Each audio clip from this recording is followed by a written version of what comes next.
Okay, so we're going to look at the fifth line now. Go ahead and play that.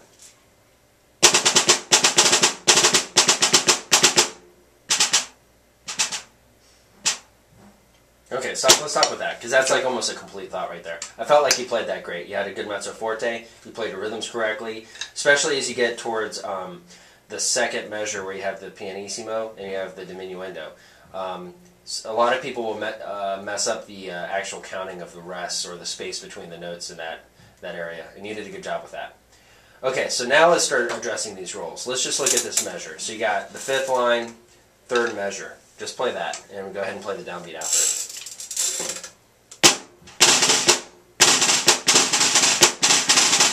Okay. You know, you could play it that way, but you're playing your rolls kind of slow, so they're a little beady, right? They're a little choppy. Right. So what you could do is double it up. Just double the speed of those rolls. So basically what you did, but right-handed, fill it in with the spaces.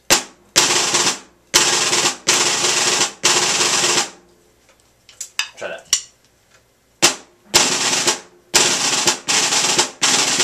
Almost.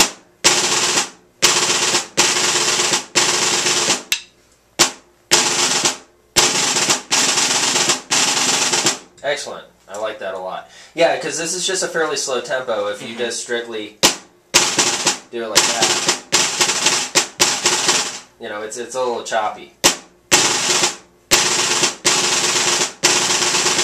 Okay. Now there's no accents in any of these rolls, but I always do like to start in my rolls with a slight, what I might call an ogogic accent, which is not like really an accent I'm playing to be heard as an accent, but really just to make the beginning and the ending of the roll sound clear.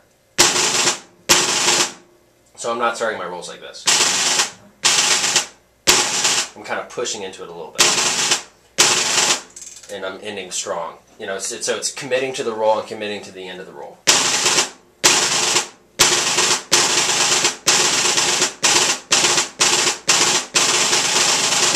Okay, good. All right, let's look at the next line. 1, 2, 3, 4, 5, 6. Line 6. This is a pretty interesting line. I'll just let you play it and we'll talk about it.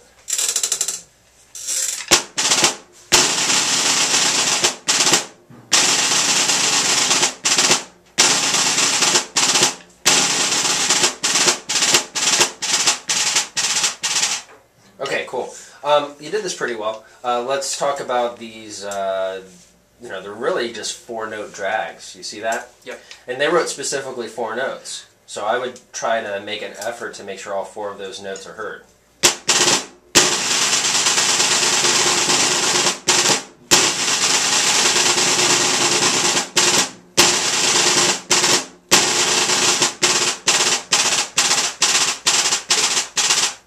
Okay? So, you probably accent the end of those rolls a little more than I just did.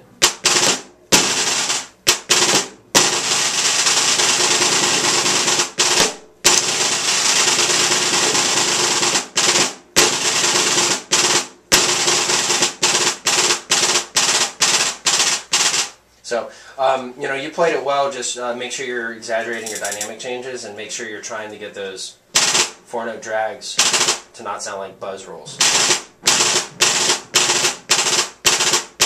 Try to make that clear when you play it. Okay, next line. 1, 2, 3, 4, 5, 6, 7. Line 7. It's the line that you have the grand pause at the end. So let's just have you play that.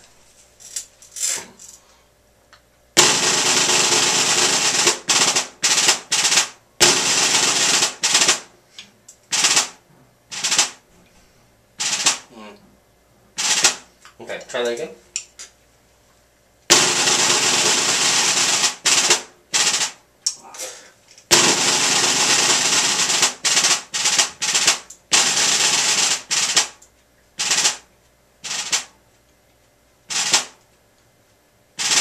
Okay, so you just watch the timing on the end of that. Yep. So you got...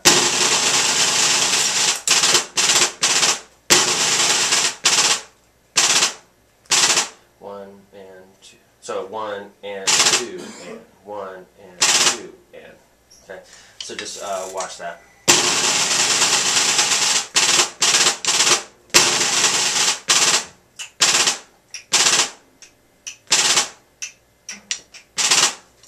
And then you have a grand pause, which means you just pause forever and ever and ever until you decide to play again, because it's a grand pause.